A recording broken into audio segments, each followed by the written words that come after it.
Hey, TikTok, how are you guys? We just popped on, and our topic today on my YouTube channel, Dr. B Addiction Recovery with Parham Namatola, is what is our topic today, Parham? It's opiate withdrawal symptoms and how to safely detox off of opiates. Okay, opiate withdrawal symptoms and how to safely withdraw off opiates. It's been a busy day, so I didn't get a chance to see what the topic thrown at us is. Are we on YouTube? Okay.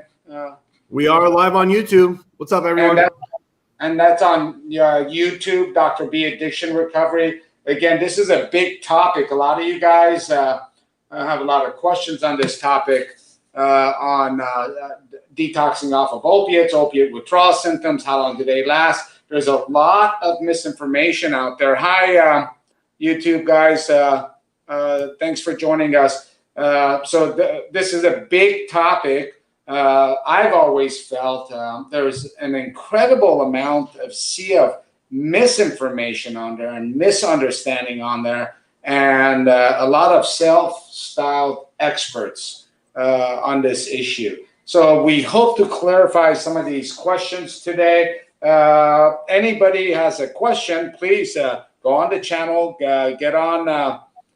You can come on live and ask your question, and let's get started with Parham. Hi, Parham. How are you? Welcome. I'm good, Dr. B. It must be Monday because we're here together again, 5 p.m. Pacific Standard Times. What's up to everyone? We got Nicole, Brandy, Debbie, Heather, Sky, Cash. What's up, guys? Thank you for being here. If you guys can also add in the side chat where you're from, we would appreciate it, just out of curiosity.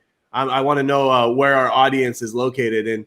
And this is one of those interactive ones. So, Doctor, you said there's a lot of misconceptions and a lot of misinformation out there when it comes to opiate withdrawals and how to safely get off opiates. Since you're the expert, and I'm definitely the sidekick in this conversation, I would love to sit back and hear some solid information from you. And hopefully I can come in when individuals come in to ask questions. I can help with some of the psychosocial, some of the emotional roller coasters that people experience, and what are some ways to kind of help alleviate some of those symptoms that come with any type of anxiety, any type of withdrawal. So, by the way, Doc, we have Ohio, upstate New York, SoCal, Northwestern Indiana, Illinois.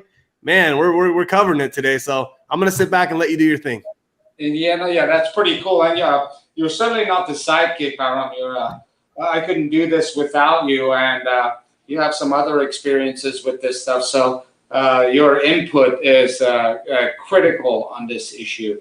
Where should I begin? Where do I want to begin? Once I get to my opiates on my channel running over there, I'm going to update everybody on issues regarding opiate receptors, the 3 neurobiological systems that it affects, how they are, how there is an interplay between different biological systems in the brain, the central nervous system. I'll go through receptor physiology, but one of the things I want to keep this broad. One of the things I want to point out to is the title of this talk is, I think the word safe is in there, correct? Yeah. In terms of opiates, yeah. In general, okay, again, this is not this is in general, opiate withdrawals do not kill you, okay? They feel like death, okay? But as a class, opiates and the withdrawal is not deadly. So that's one thing that is needs to be had. Now, when you do start withdrawals, it's one of the most potent times in terms of that reward circuitry, reward salient circuitry in the mesolimbic system that creates the opportunity for relapse, okay? Because the cravings are so difficult, and in fact, I would say what I call the supertentorial, which is beyond the physical symptoms. The cravings are pretty bad psychologically, and it's a really, as many people know, it's a very high potential time for relapse, okay? I'm just going to give some kernels out there of thoughts. Number two, when people talk about, and I'm going to use opiates as the quintessential drug, just because it's been in the it's been a big part of our culture the last several years. I don't like the term detox, right? And I believe the powers that be even changed it. I had changed my own practice terms years ago. It should be called medically assisted withdrawal management. When you use the term detox, okay, people have this idea in their mind that, I need to get this stuff out of my system and it's a new start. Certainly, it's a critical part of the road to long-term rehabilitation and recovery, both in terms of your nervous system, but many other factors, psychological, emotional, marking things in your brain. But addiction is not ending detox. And the very term implies some sort of ending that people can be relieved from. And that's why I always hated those shows sending someone to rehab or detox. As you and I well know, that's just the beginning of the work in many senses. Certainly, I don't mean to undervalue or minimize how important those early few days are, but there's so much more work that needs to be done. Number 4, another area of misconception is how long something stays in your system, right? Heroin, fentanyl, and I hear all kinds of stuff, methadone, and when you can start things like suboxone. And I want to let everyone know, yes, the stuff getting out of your system is time dependent, but that is not the clinical cue to start something like suboxone. The clinical cue to start suboxone is one of the 2 scales I like to use, clinical opiate withdrawal scale, COWS, and that has to do with the constellation of symptoms, some of them subjective, and signs, which makes them objective, and that tells you when to start suboxone. I could go on forever on this, Parham, and if people have questions, that kind of gets me going better. But those are some things I want to throw out there. And I will say this: long-term opiate use creates neuroplastic changes in your brain, and those changes need to be addressed, because even when you go through that initial withdrawal or detox and there's 0 opiates in your system, the brain is still in that stage where you can be, you can call it, I don't want to use this label, you're in a state and mindset of addiction, to put it in psychological terms. And to put it in more concrete terms, there has been neuroplastic, physiological, endocrine changes that have to be reversed, and new memories, and by memory I mean new synapses, have to be reformed so that person can move forward in a positive way. I want to give one example of a great client that I have with me right now, and he's in one of my programs and living with us, and he's a great, great guy, and he's doing great. And recently, he came to us, and I think it was from Northern California, and we did the induction, started him on suboxone, and got that dose right. And the first week passed, and I had heard he's doing fantastic. He looked like $1 million. He was jumping around, happy. He was doing things he likes to do. And then after the first week, an event occurred. And as I told him, I don't want to minimize the event, but X, Y, and Z. An event occurred that really rubbed him the wrong way and irritated him. And he had a very explosive and at the same time meltdown response.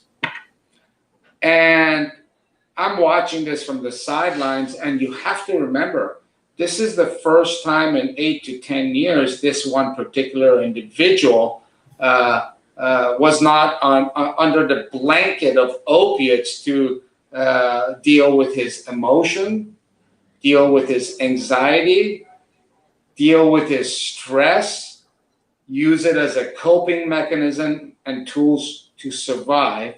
And here he was awake, alert, and oriented for the first time, and some shit went down. And at that point, there was a lot of things, I was just explaining to somebody today, when you're fresh off the opiates and you're in the program, all of a sudden you'll get in a bad mood and something will happen. I don't respond on purpose, okay? I don't respond on purpose because while you're here, every event that occurs to you is actually therapeutic in your long-term and short-term recovery, both in terms of behavior, both in terms of emotions, and cognitive, meaning your processing of information and reaction. And I want you to start gaining those tools. And as you do in the external world, well, there's a reflection in the internal world that is extremely complex, that includes not just hormones, but all of the neurotransmitters and receptor building, and that takes time. And that's why therapeutic intervention is extremely important, because it facilitates and speeds that up. That's what I want to say. I mean, there's a lot of different ways for me to approach this, but I thought that'd be a good educational way to introduce this issue. That's a wonderful educational way to introduce the issue. There are some good questions. Let me just talk about my few minutes here too, and then there's a few questions here that I'd like to address. So for me, when we're talking about opiates here, right? So let's just call it what it is. Opiates are painkillers. And, some of the opiates that people get familiar with early on would be the Vicodin, for example, or the Norco, or for some more serious surgeries or pain management, it might get into the Roxycontins, Oxycontins, all those kind of things. And initially, some people might be introduced to this class of medication through a doctor after having some type of pain, chronic pain, and they start their journey with opiates. Now, for a lot of people that we deal with in the treatment world, and then they have some underlying issues, maybe they have some unresolved trauma, and they're using the opiates for not just the physical pain, but the emotional pain, and they continue using it over an extended period of time, and they start to build this thing called tolerance, and they start to need more of the drug to get the same desired effect, and all of a sudden they're unable to take their medications from legal route from the physician, and they're going to getting it, the black, and they go to the drug. Is not start using. There's a lot of people and this heroin or the fentanyl that you illicit drugs actually impact the brain very similarly. You can and the is the brain between real, the people that report to me as firsthand report that say, hey, whenever I use my opiates, it takes away emotional pain. Whenever I use my opiates, I don't feel the feelings that I have anymore. Whenever I take my opiates, I'm able to calm down and just relax. So they're reporting to me that the same medication that people use for physical pain also works for emotional pain. And one of the most profound statements is not why the addiction, but why the pain.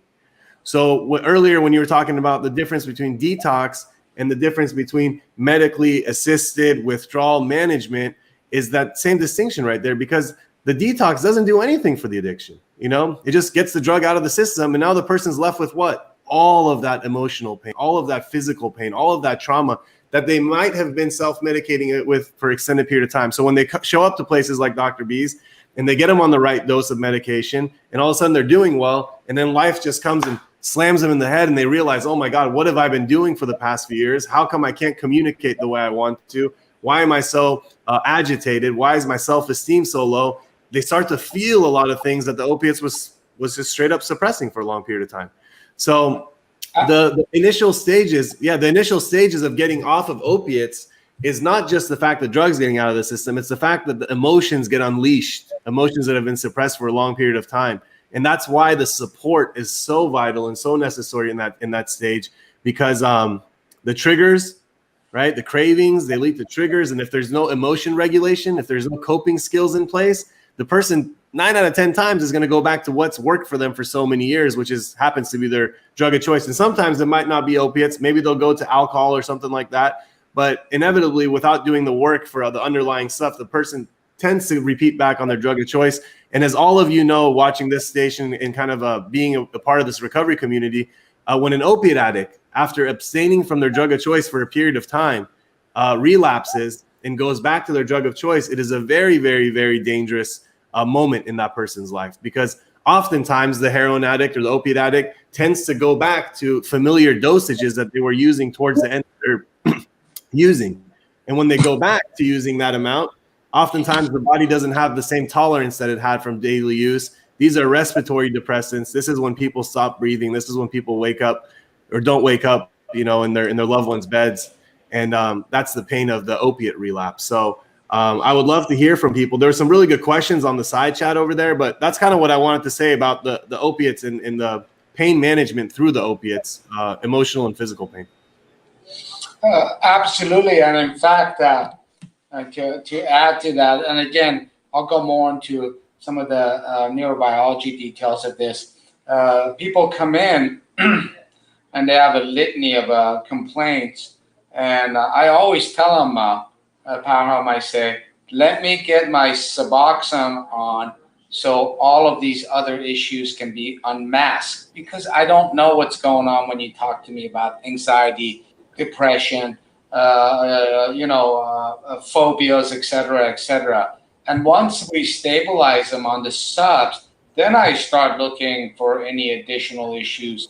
Insomnia, how long is it? Where did it come from? What's the childhood root? Anxiety, depression, OCD. And we start, is there truly any bipolar? And oops, I'm so sorry. And in fact, we very much hesitate on, I think in the industry, and too many unqualified people are throwing diagnostic labels on patients very, very thoughtlessly. That's a big freaking deal. You're going to call somebody bipolar, don't. Whether it's to get paid or, there's a symptom and I can treat the symptom. I don't have to put that label on it yet. And we're very cautious about that. Yeah, let's go through the questions. As you guys know, I still have kind of a clinic going on right now. I'm just going to check at the door because I think one of the students was here. But let's look at the questions. I'll give you the timestamp. There's a few good ones. So if you go to 5:13 p.m., there is a Michelle that asked a good question. Guys, on TikTok, the topic today is getting off of opiates safely, opiate withdrawal symptoms, whatever opiates. You guys can go on YouTube, Dr. B Addiction Recovery, join us and ask your questions. So 5:13 p.m. And everyone listening, I'm going to try my best to help with support Dr. B get to all your questions. And if you want to pop up and talk to us with your camera on and your audio on, feel free to. So this is a good one, Michael. There's another one above that I wanted to touch on too, because it's a hot topic in treatment. But we can start here though. This is a good question too. But yeah, this one. So to everyone that can't see it, it says, what do you think about ketamine treatments for chronic pain and helping with stopping opiates after 10 years of being prescribed to them? Ketamine treatment. It's something that's out there these days. Helping. Is that two questions, Michelle? I want to make sure I understand what you're saying. The way I read it, it's yeah. I'm gonna read it as two questions, huh? Oh, she's coming off of pills, huh? Well. Oh, sure, yeah. So ketamine treatments for chronic pain. Yeah. So I think it's definitely. So it's, I think in the short term, it looks like a viable option.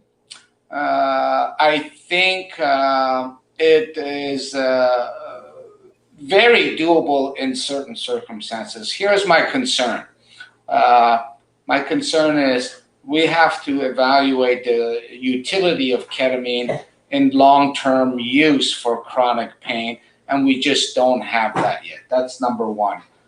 Number two, given the way we just jump on medications and we go from one to another as a culture or society, I'm also concerned for the potential for abuse of ketamine and the stuff getting back out there. And we have a ketamine issue on our hand again. But right now, it appears, at least in the short term, up to a year that I've looked at, and it's been several months, and I'll have to take a second look at it. I think it potentially can look very promising. Yeah, and then the second one was, well, I guess that you answered it in a way. So we just don't know enough because we don't have any longitudinal studies and we don't know what the implications of long-term use of ketamine are to know that if it could help with somebody stopping after 10 years of being prescribed opiates. Oh, and I guess the other thing I'm seeing in that question, Michelle, is I don't know what she means if she's going to stop cold turkey and jump on ketamine. In those cases, it's not going to really, I don't believe it's going to, if you're talking about tapering off and doing ketamine, that's one thing.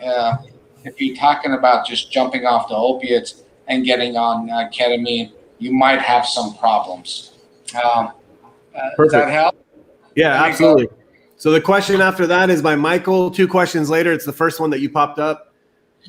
You were talking in your intro about the neuroplastic changes that happen at the level of the brain. This individual during that time asked if they are irreversible after 10 years. I'm hesitant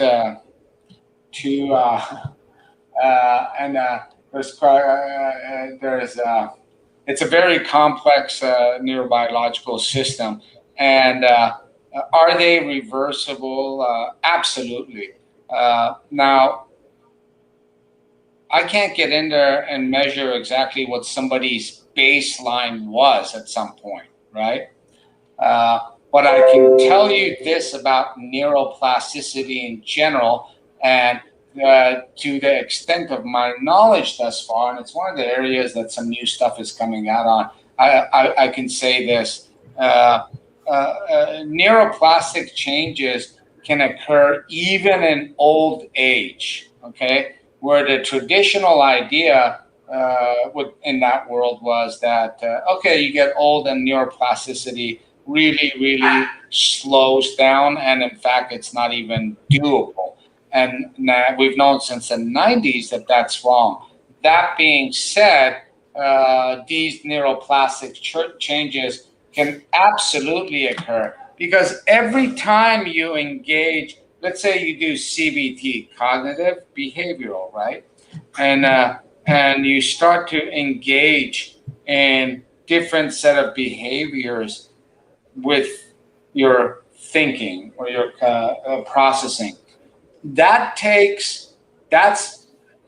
want to be careful of that. That's almost like exercising a muscle and it gets bigger, okay? Now, in that same way, you are engaging in a complex, sometimes ritualistic set of exercises, and the body, the brain, adapts and responds.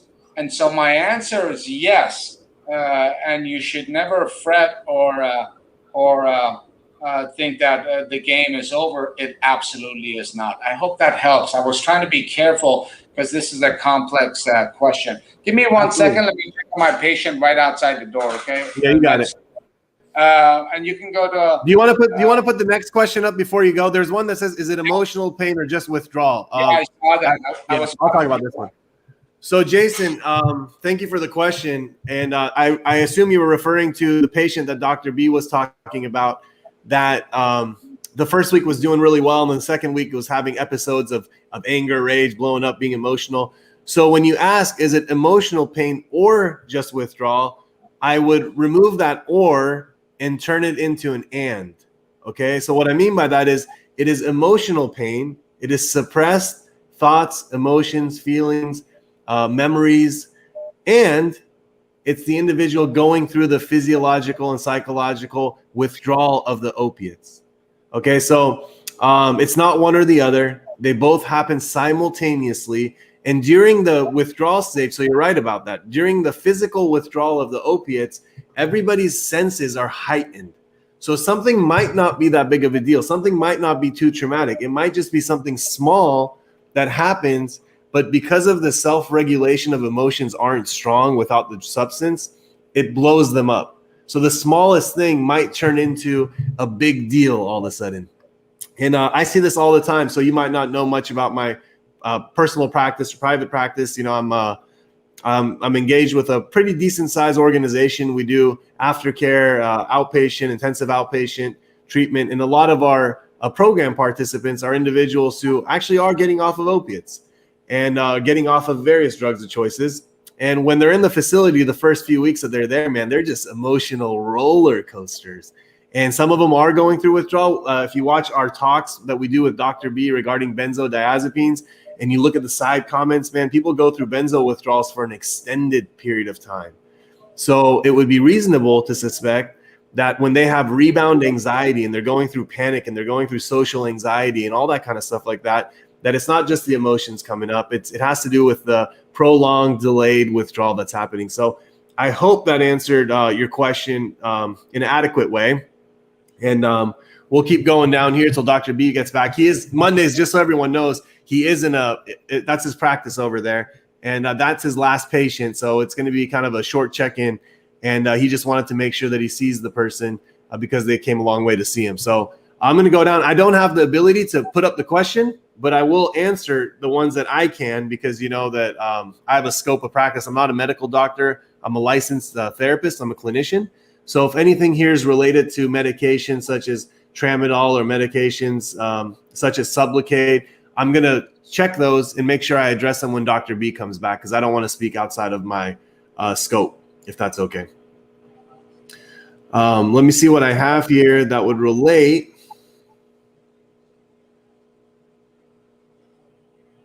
Let's see. Yeah, Nicole, thank you for all your side chat conversations. I appreciate you helping manage this. We're back over there with neuroplasticity. Let me see what I got. I think that's it right there. After 16 years.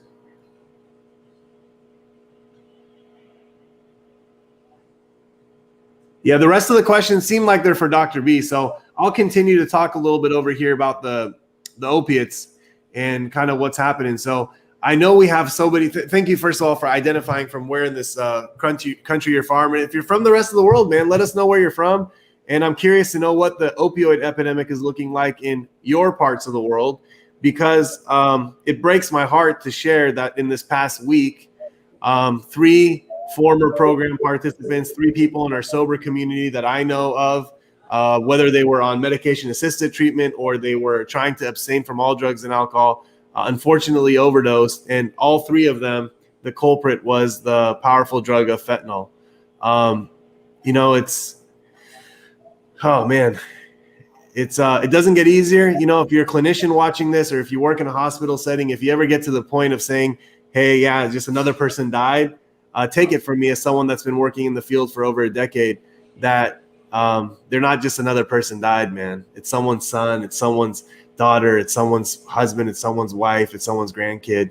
And every single time someone passes away, there's like a moment that I sit with, and you just kind of feel like coulda, woulda, shoulda. You know, what else could we do for this person? And so opiates is killing people. Even though Dr. B said the withdrawal of opiates only makes you feel like you want to kill yourself, it's not too high risk of death. The relapse off of opiates and getting back on opiates is something that definitely and absolutely takes people's lives. And if you don't know anything about some of the synthetic pressed pills that are out there, I'll just do a quick education.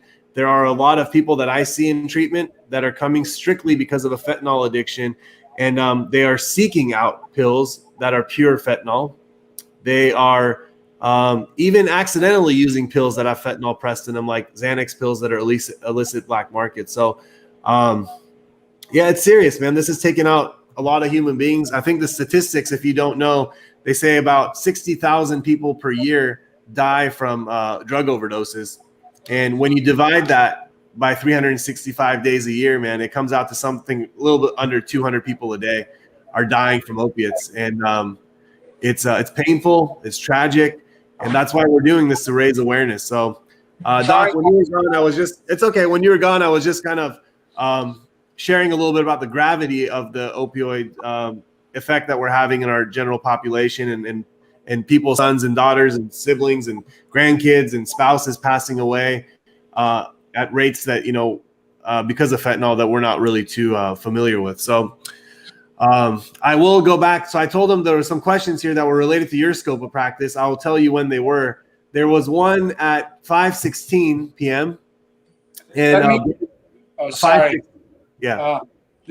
Can we get Jay? Oh yeah, get this question off the board. Get Jason's question off, and then let's bring someone in. No, yeah, okay. And I have one medication I gotta send, and I'm free until we're done. So I'm gonna get Jay on here. Hey, TikTok. Sorry, I have to step out. I had a patient issue. Hi, Jay. Hi, can you hear me? We can hear you. We can hear you, Jay. That's crazy. Wow. I didn't expect to get onto this or anything like that. I just followed some of the links in the live chat. I'm a recovering opiate addict. 10, 15 years on heroin up in Boston. Pretty strong heroin back in the days when I was growing up. You could get high, you got high in the morning, it held you all day. And I seen where things were going with the fentanyl and everything. I got on methadone. I spent 10 years on that. I fought tooth and nail to get off. They didn't want to let me off. They tried to keep me on. Then I got on suboxone after walking off on 20 milligrams. I took suboxone straight up, got sick as a dog, but I just kept taking it till it worked. Did that for about 2 years or something. And then I used kratom to get off of that. I lost my health insurance, weaned myself off with kratom. But then I did mushrooms for about 2 months. And I swear to God, I haven't had a problem since. I do have a herniated disc, and I've used kratom for that. I came onto that after I got clean. I haven't had a problem, and I know it is addictive. I don't doubt it. I've kind of felt that addictiveness to it. But I really fear for people right now with all the fentanyl out there. I was just in Philadelphia, and it's a real sad situation out there.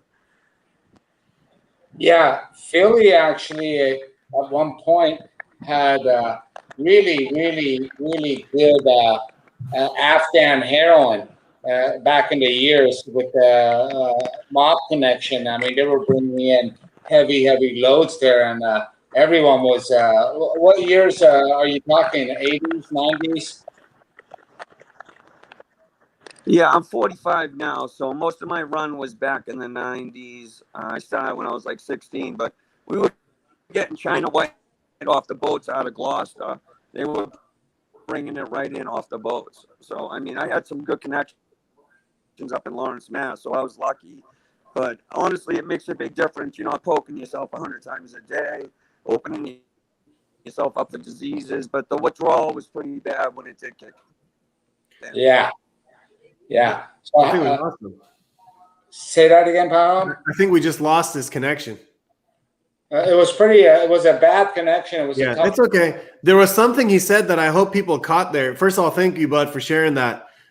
He said the heroin, when he used to use it years ago, it was so strong that when he used it, it would hold. He said it would hold you all day, and that's something I've heard from so many different opiate addicts, that the feeling of the feeling of opiates, the feeling of being high, is like getting the hug, like the hug that you always wanted but never got.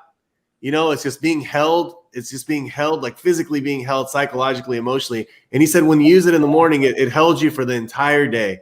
And that's another thing. When people use that substance, it gives them some type of an emotional void, something that they've been lacking and missing sometimes. And it's like a warm hug, man. And it's he said it really profoundly. I wish I had a chance to follow up on that question, but it was yeah, man. He's talking about the gravity of the problem in Philly today.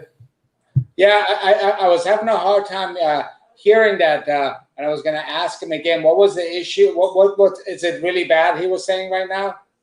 Yeah, he was saying it's really bad right now. I mean, he was kind of talking about using other things for pain management that's helping him out right now, knowing that it's addictive. I think he was talking about kratom. It was going in and out, but overall, it was a good call. It was like nice to just have someone connect.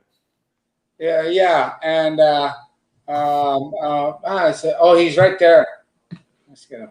I don't know if you can hear me. For some reason, the connection's real bad. Yeah, we can hear you now. I don't know Yeah, if it's on my end because it's. Yeah, it sounds a little.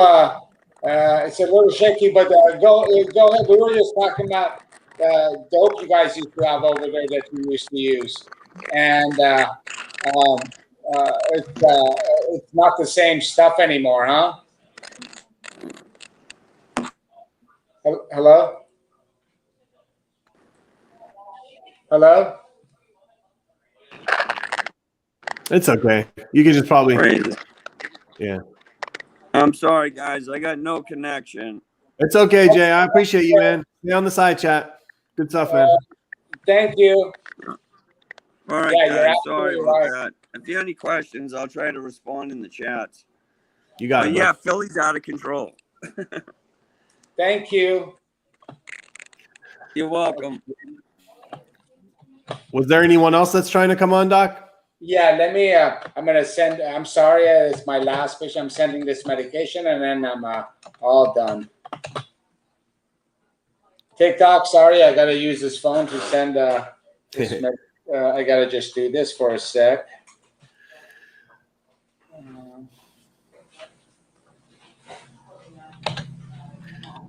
There was something here I can respond to while you're finishing that up. There was a grind to shine recovery. Yeah, I know him. He's a great guy. Yeah, at 532 said, I live in Cincinnati, Ohio, and I just continue to see people buried due to their addiction. We have to reevaluate our treatment centers are actually working. And I don't fully disagree with that, but I do have to say that I do think that it's a greater, more macro phenomenon addiction is. Treatment is where human beings who are addicted end up at the point of to get help. But there are multiple stages prior to that, multiple different interventions, multiple different ways to reach human beings prior to that, And once they get into treatment, you're absolutely right. The bare minimum always needs to be a multidisciplinary treatment approach. The bare minimum always needs to have a medical professional that's supervising and managing this. And I'm talking about someone that sees people, touches them, experiences them human to human, not just someone that's signing off papers from thousands of miles away. It needs to have clinical professionals, like clinicians, right?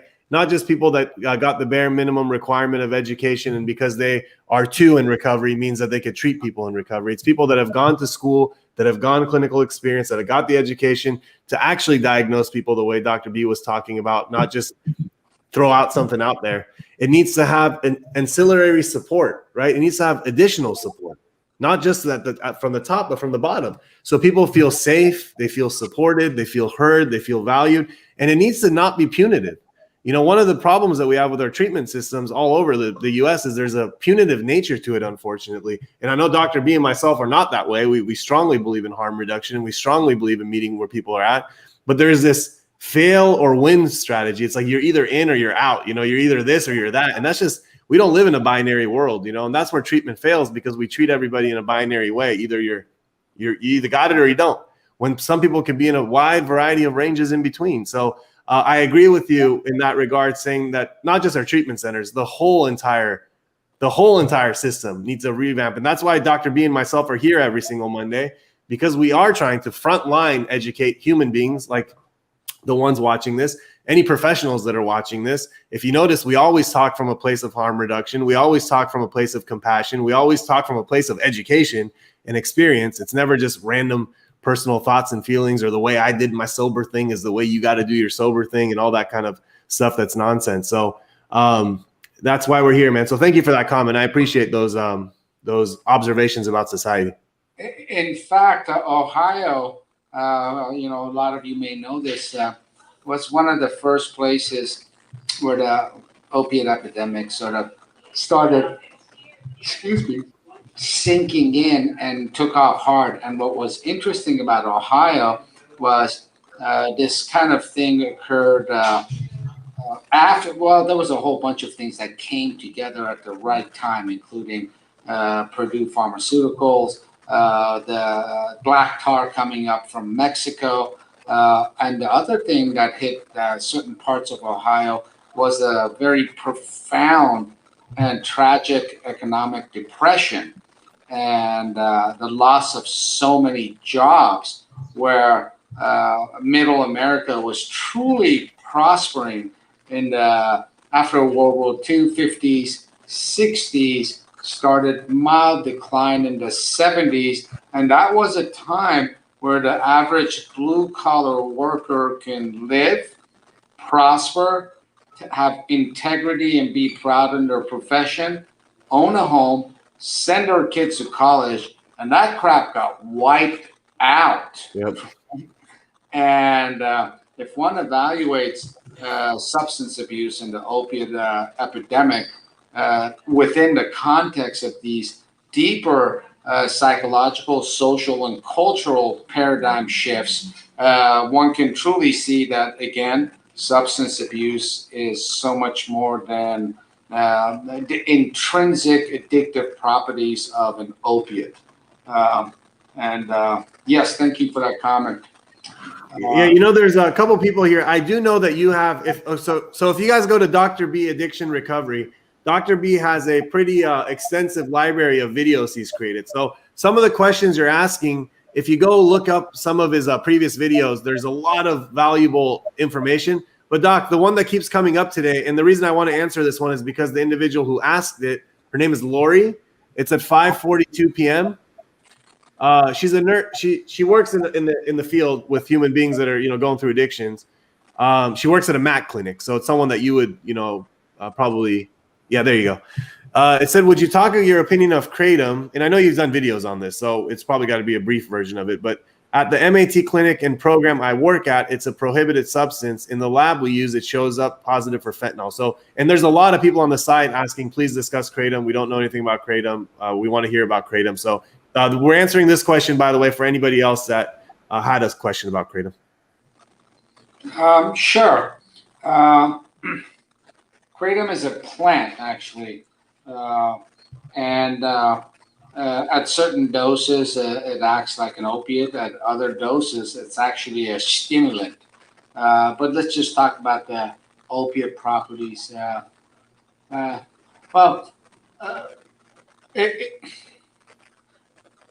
trying to see if she wants to know about using kratom to get off of opiates, or if she's asking about kratom for pain. But I'm just going to assume I'm going to answer the question so I can keep it simple, that the question is about using kratom to get off of opiates. And this is where I'm often misunderstood. Now, as a plant, with obviously properties that have to do with stimulants as well as analgesia and opiates and so forth, I have never said that that indigenous plant of the regions that it's indigenous to does not have therapeutic potential. I've never said that. But the way that it is out there right now, both in terms of, for-profit industries producing it and people managing this medication on their own, it also has extensive abuse potential. Yep. And we don't know enough about it in a documented way of what it interacts with, how it interacts, and what sorts of effects it can have. Now, the kratom industry, and there's a big advocacy lobbying group for kratom, which I did an interview with a guy by the name of Mac. Real nice guy. He was actually he was a policymaker for Ronald Reagan, and now he's the head advocacy sort of poster child for the kratom industry. And I I don't even understand their arguments. Now, you can put 600 people in front of me that say kratom saved my life. As a clinician, it doesn't change my opinion or my mind, and I don't doubt what any one of those people says. What I need is data that informs me to simply make decisions that will affect the most number of people in a positive way with a deep understanding of the risk versus benefit for each individual. That's what I need. And kratom, now, some people say it's a conspiracy with the DEA and the FDA and this and that. I don't know, and I don't care. What I do care about is, do I think it needs to be looked at closely? Sure. But the way it is used right now, my response, even if you're doing great on kratom, is a categorical no. Don't take it. Because I just don't know enough about it. And you can get yourself in a lot of trouble. And man, I've had patients as far as New Mexico in severe addiction and withdrawals on kratom. And a lot of patients here. So that's my thoughts on kratom. Cool. Thank you, Doc. Let's get to the next one over there. I just want to say, if you go to 544, there's a Marilyn King Hooper. 5:44 p.m. is our time stamp. Yeah, I just wanted to say, Marilyn, thank you for sharing this with our community. I'm personally sorry for your loss.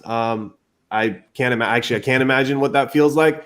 I have worked with a lot of parents who have lost their children, and what I've seen with them is nothing but pain. But my hope for you is that you, since then, have started your own healing journey.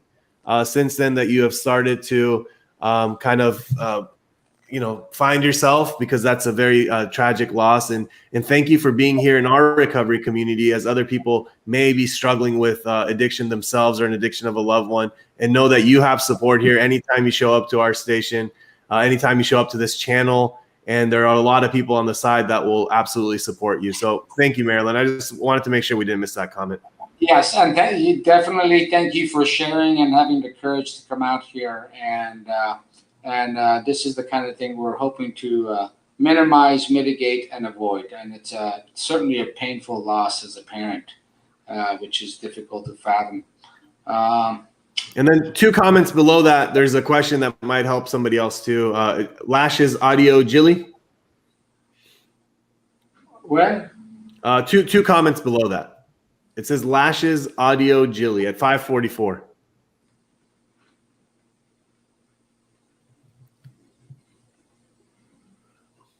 I believe it's just not the next comment, but the one right after that. There you go. So this one for anyone, it says, my son keeps relapsing from opiates and heroin. He's in Iowa, attends Celebrate Recovery. I think he needs a therapist. He's from Chicago. So recovery isn't a linear line, I'll tell you that. And finding recovery from addictions is not a linear line. So the fact that he keeps trying, that gives me some hope that he's continuing on this path. The part that you say I Celebrate Recovery, for those people who don't know, Celebrate Recovery is a support group that's rooted in faith, and it's wonderful. It does a lot of it has a lot of good meetings, a lot of good groups. So I'm happy to hear that he has support.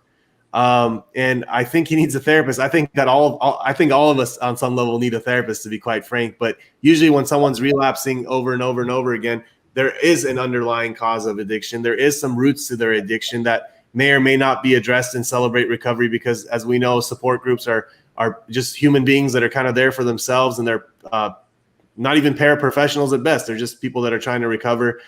And I will tell you this too, Lashes Audio Jilly, that I hope that you also have a support group. I hope that you are also going through this process not alone. If your own mental health, if your own anxiety, stress, and all that kind of stuff is getting impacted through the addiction of your loved one, I do hope that you consider support for yourself also. And programs Celebrate Recovery has for family members, but also things like Al-Anon, Codependency Anonymous. There's a lot of different things that you can gain support Any book from Melody Beattie, I would strongly recommend to read. That might kind of give you a little bit of strength to go through this process, because, man, it's one of the hardest things a family member can go through. So thoughts and prayers with you and your son, and I hope that both you guys on your healing journey find some relief. I wonder how old I'm assuming Julie's son is, and that is tough. Let's see this. This one might be interesting. Oh, we talked to Jason.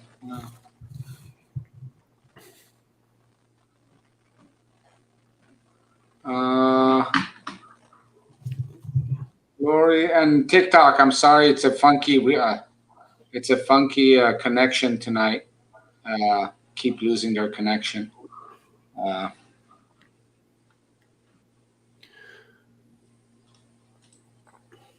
it's Nicole.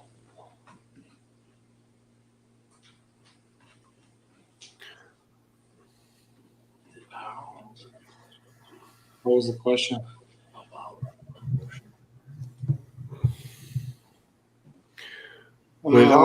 I think Katrina a lot earlier was talking about a suboxone addiction that's been for a while. It was maybe I'll say somewhere around 15 years. And she wrote this question when we were discussing kratom. So she wanted to know if it would help her get off of kratom. Okay. There's another question on here for you, I think. I'm looking for it right now.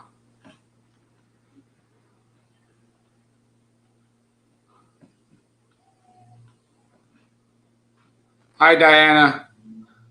Let me find your question.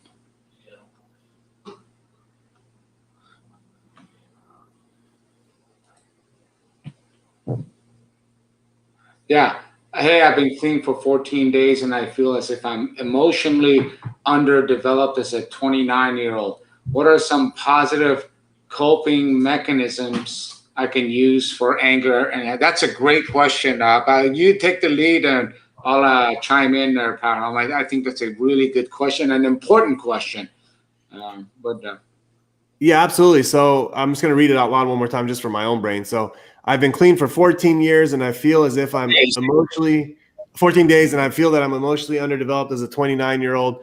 What are some positive coping mechanisms I can use for anger and agitation? So whenever someone says this, there's a saying that says when we start to use drugs and alcohol in a form of addiction, so in a really chronic, continuous use of addiction, a part of our emotional progression, development gets stagnated. Now, so I don't know how old you are, Cash, when you started using, right? When you started using heavily, but I have a feeling that now that you've stopped at the age of 29, when you say you're emotionally underdeveloped, some of those ages are coming out, right? So however old you are when that happens. So that's where the mindset that you got to start into, that you're not this 29-year-old that's able to manage this. You actually got to look and see, okay, am I the 17, 18, 19-year-old that's feeling these emotions? And that's the first thing to find out when it was that it happened. The second thing that I always suggest is before we get into the coping mechanisms, which I know you're trying to kind of alleviate some symptoms so you can kind of just relax a little bit. But the next thing that you want to be looking for and seeking and searching for is finding out when you had the onset of anger in your life, right? So when did you start to feel angry in your life? What was happening? What perpetuating events caused that to happen? Was there any type of a suppression of emotion? Why were you suppressing the emotions? Was there any type of fear of speaking up, talking what you want to talk, doing what you had to do because of retaliation? Was there any type of just being pissed off of the family system? Was there any type of being frustrated, agitated to society, to any significant others? Because no matter what we do to bring down the anger, no matter what coping skills and coping mechanisms you implement to bring down the anger in the moment, without getting to the bottom, to the source of the anger, to the origin of the anger, all these coping skills, all they do is just kind of band-aid it one day at a time, right? One moment at a time. And don't get me wrong, in early recovery, that's wonderful because that might save you from going back to the drug. That might save you from making a very impulsive and irrational decision. So when it comes down to anger, when we feel anger in the body, right? Anger is energy. That's why imagine when you get pissed off and angry. Have you noticed how people start yelling and they start projecting and talking louder, it's because anger is felt. It's this energy felt in the body that works its way up and can come out of our mouth in the form of a yell. Have you ever noticed that people punch things when they're pissed off? Anger goes down and goes to the arm and goes to the arm, and it comes out. So anger is a force of energy that we need to intervene on. And how do we intervene? The greatest way to be able to bring the anger down is by connecting to the breath. And I'll stick to this to and through. I know it's the last thing people want to hear when they're pissed off is like, hey, just pause for a second and just breathe. Just pause for a second and connect to the sensation of breath going in and out of your nostril. Pause for a second and just don't do anything, right? Because that disruption of that anger, that disconnection of that vicious, angry thought cycle is enough to kind of just cause a little bit of momentary relief. The other thing that I always have to say, especially if you don't have the ability to do so, a timeout or a 5-minute or a 15-minute walk can do wonders for people. A timeout means I remove myself from the situation that I'm angry in because I don't trust my judgment. I'm like a underdeveloped 29-year-old. I'm irrational. I'm impulsive. I might say something I might regret. So you know what I'm going to do? I'm going to remove myself from the situation. I'm going to go walk. Because have you ever noticed when you go remove yourself from somewhere and you re-engage, you feel a little bit different?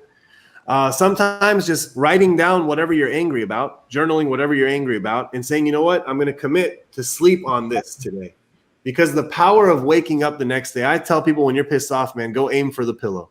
Go find your pillow, aim for it with your head, and just lay there until you fall asleep. Every morning when a human being wakes up, they never wake up the same way they did the night before. I don't care how angry you were when you fell asleep. In the morning, you're going to be a little bit less angry. And that little bit of less anger is enough to be able to be more objective, more mindful of your actions. There's a lot of stuff that comes down with mindfulness, with meditation, with guided visualization. Because here's the thing. Anger did not get developed overnight, and you're not going to be able to get rid of it. And anger, by the way, for all those people that are so afraid of anger in terms of a really loud and vicious emotion, anger is also healthy to experience. So the same way that we experience happiness and we experience fear and sadness and all those different emotions, we have to be able to experience anger too. We can't selectively pick and choose what emotions we feel. So you can't say I'm going to suppress my anger and only feel joy. Guess what? You'll never feel joy either. So the last part about this, what coping mechanisms is what you just did right now, Cash. A wonderful job coming out here and talking. You got to keep talking. You got to keep talking to people. You got to talking to people. And what type of people? Somebody that's trained, someone that's clinical, someone that can help you get to the underlying causes of this stuff. Because the last analogy I have here, Doc, and I'll move on from there. But please keep Dr. Wayne Dyer, I've said this a bunch of times on this channel. He says, if you squeeze an orange, what comes out, right? If you squeeze an orange, what comes out? Well, the answer to that is easy. It's orange juice, right? And if you squeeze it a little bit more, what comes out? Maybe some of the seeds. If you squeeze it some more, maybe some of the pulp. And eventually, if you keep squeezing that orange, nothing comes out. Now, human beings are the same way. If you squeeze you, Cash, if you squeeze you as hard as you can, what comes out? Maybe some anger, maybe some impulsiveness, maybe some rage. And if you squeeze it some more, what comes out? And if you squeeze it some more, what comes out? Eventually, all of the things that we've been holding on inside, when we talk about it, when we journal it, when we write about it, when we work on it, when we process it, eventually it dries out. And then you're left with a clean slate to kind of move forward as a 29-year-old who's age appropriately, developmentally appropriately able to function. So it doesn't take as many years to get to that stage. So if you've been using drugs for 10, 15 years, it's not going to take you 10, 15 years to get there. It'll be a much shorter process, but it will take some time and you will have some behavioral relapses. And unfortunately, anger will rear its ugly head, but hopefully with the commitment to process it without the use of drugs and alcohol, you'll have a chance to get to the bottom of it. Really well said, Parham. In fact, I have some questions of my own, but this is some of this, some of this anger and agitation is unmasking the way you usually feel without the coping thing. And some of it, depending on if you're dosed right or otherwise, is sort of the continued complex if you're not dosed right and if you're not on MAT, it's definitely going to be there, because now you're really fighting dysphoria, emotional dysregulation, including anxiety and depression. But yeah, that was wonderful. Really well said. There's something here, because this is something I'm really actually attuned to, something that a gentleman named Anthony just said at 6 o'clock, because he's right about something, and I want to acknowledge that he's right about something, and I want to also clarify something. So 6 o'clock, Mr. Anthony Isadori, maybe Isadori. Yeah, at 6 o'clock. I'll find it. Yeah. Anthony, I want you to know that I did read your comment, and I actually do agree with you on some level, but there's some distinction that I want to make with what I shared. So Anthony told me that you don't know or understand real anger if you think that breathing and sleeping stops it. So Anthony, you are absolutely right, my friend. Breathing will never stop the anger. What I was trying to share is that by stopping just to breathe a little bit, we have the ability to disrupt the same cycle that's been there for probably years and years and years and years. And that disruption allows for the anger to go from, let's say, like super angry, like 15 out of 10. Maybe it takes it down to 11 out of 10, or maybe it takes it down to 9 out of 10. I'm not saying it's going to stop it. I'm not delusional, man. I know how that works. But I'm just saying it brings it down just a little bit. And in that little bit, maybe there's an opening for a little bit of clarity. I mean, one of the most important things they talk about in the anger management is to just detach yourself and walk away for a little bit. I mean, this is a really powerful thing. Walking away, of course, doesn't take away real anger, man. I mean, I get that. But maybe it takes you from making a really bad, impulsive, irrational decision to just sitting down and just being like pissed off. And maybe that's enough to save someone from doing something that can cause them long-term consequences in their life. So I just wanted to clarify that. So that's a really great comment by Anthony. And again, I do sort of empathize or sympathize with what you're saying, but I cannot tell you how effective what Parham is describing can be. And in fact, one should make it their own challenge in whatever area of life they're in. Now, that decision or the capacity to exercise that, I can go in a maximum security prison and find many people, whether they're lifers or long-termers or whatever, and they will tell you, if I would have just done that, sure, I wouldn't be here. So it applies, and it's so critical, and it's really a mindfulness technique. And if you're going through a crisis of some sort, I really recommend, and some of us may need some professional help, somebody like Parham, to really guide us to that and get us there and give us a few tools. Interestingly, as you're talking about this, Parham, I have found, again, that app. What did I call it? It wasn't Calm. I thought it was Calm, but it's something else. It's not Calm. Yeah. I found that app to be really, really good for this thing, where you just stop. And what I have noticed is when you can pull this off, if you can go a whole 24 hours, that issue that you were about to act on because it caused so much anger and anxiety could potentially cost you a lot of money. And at this point, 24 hours later, you don't even give a crap, right? And it's really weird, and it's almost like drug abuse, right? Substance abuse. It's all of these things have a lot of similarities and work through a lot of the same pathways sometimes. So that's golden advice, and I know what you mean, Anthony, and so does Parham, but something you gotta think about. Let's see.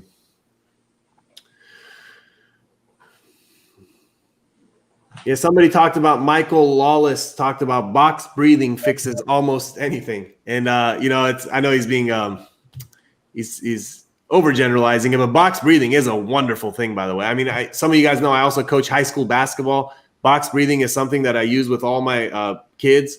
Box breathing is something that I use in the clinical world. And if you don't know what box breathing is, I'm going to tell you, there's a bunch of different variations of it. But the most simple one I could tell you is, for example, you take a deep breath for 5 seconds, right? So you take a deep breath for 5 seconds.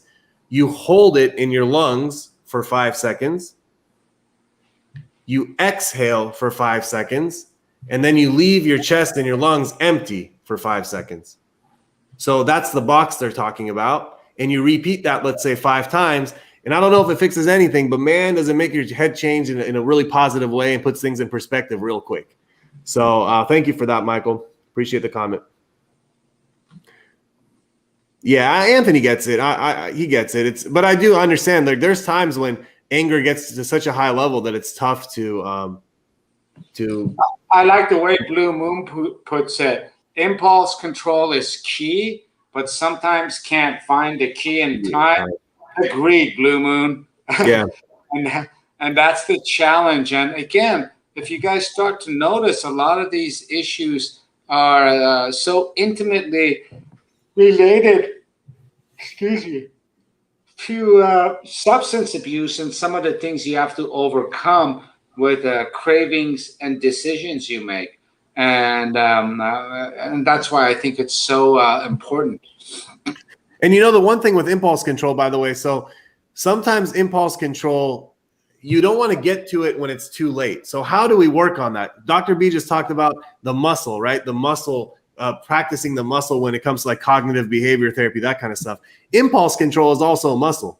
So can you practice the impulse control muscle when you're not so agitated and aggravated and pissed off? If you can do it in little things in life, if you can delay like gratification a little bit in life, if you can not purchase that thing in your Amazon cart right away, if you can put it in a box and maybe see if you want it 10 days later, 30 days later, if you can not react to somebody and you can respond to somebody when you're not pissed off, if you practice impulse control on a daily basis in your day-to-day routine, when you are pissed off and angry, the likelihood of being able to pick up the key of impulse, to pick up that key is a little bit higher than if you don't practice it. So that's just my 2 cents on that. I like that. And, Parham, I think I'm going to try to incorporate that and give it a shot myself. One of the areas that I have a difficult time is I'm like a zombie. I don't sleep much. I probably sleep about 2.5 to 3 hours a night. But one of the things that occurs in the middle of the night, I get up and I just, without even thinking about it, go to the fridge and I will have peanut butter and some bread and honey. And I really would like to stop eating in the middle of the night.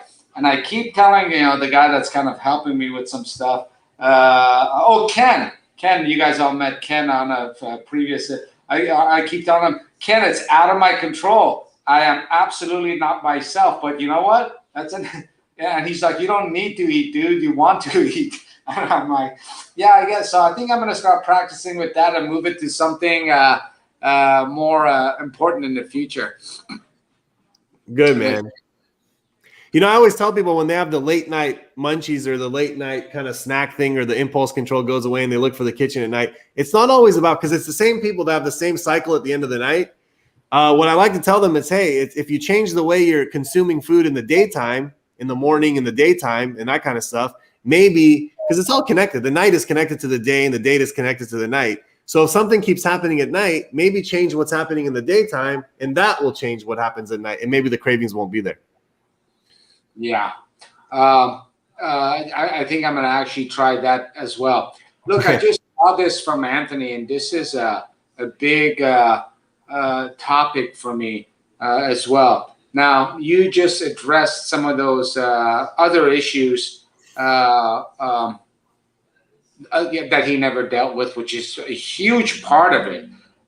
Putting it in my world, now I don't know how old Anthony is, what his dose was, how long he was on it, and so forth. But usually, this is a very similar. Usually, I notice that people come off of this medication at the wrong time or too fast or too soon. That being said, Anthony, this is simple. There's no shame in this, okay? If you need to get back on Suboxone to prevent the devastating impact of a relapse, get the heck back on Suboxone and stay on it as long as you need to pursue and continue your road to recovery, rehabilitation, whatever you want to call it. This is not, for me, this is a no-brainer.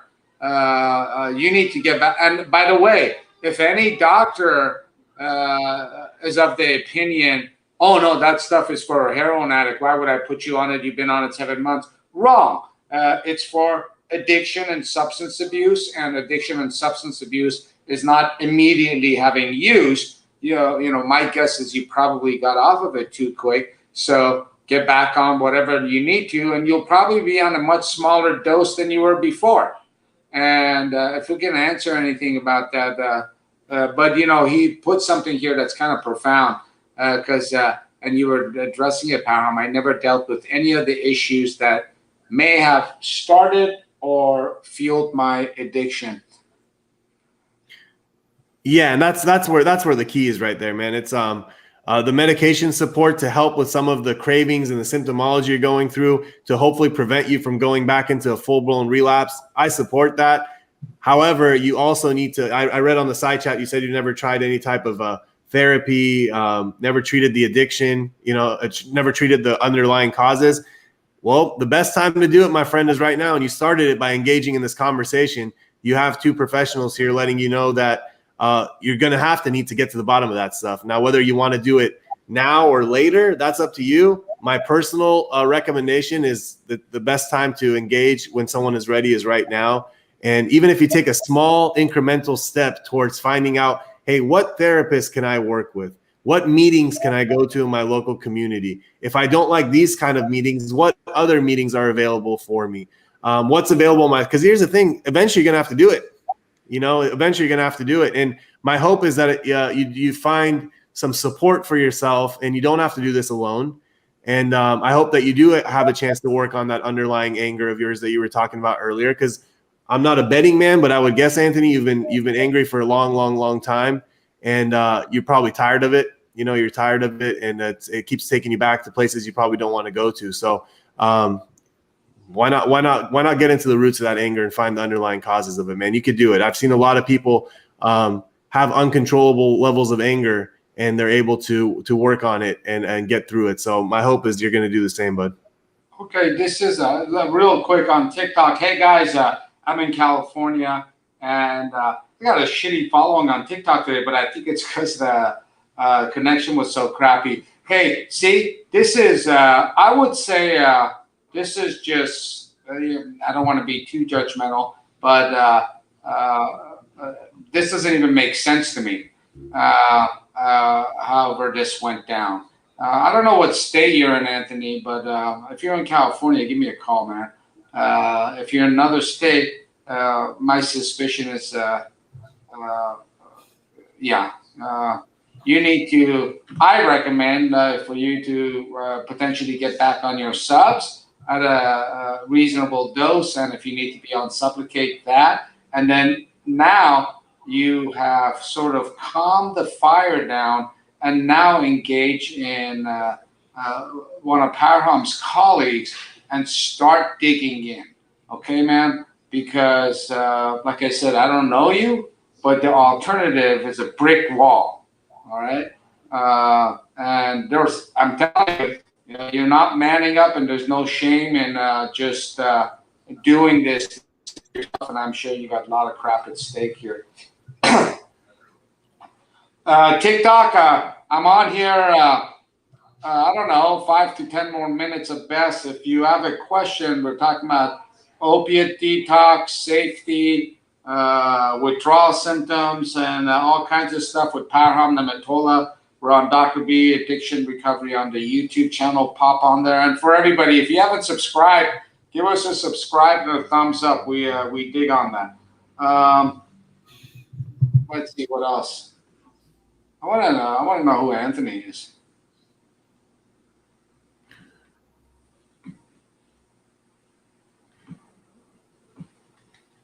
trying to see.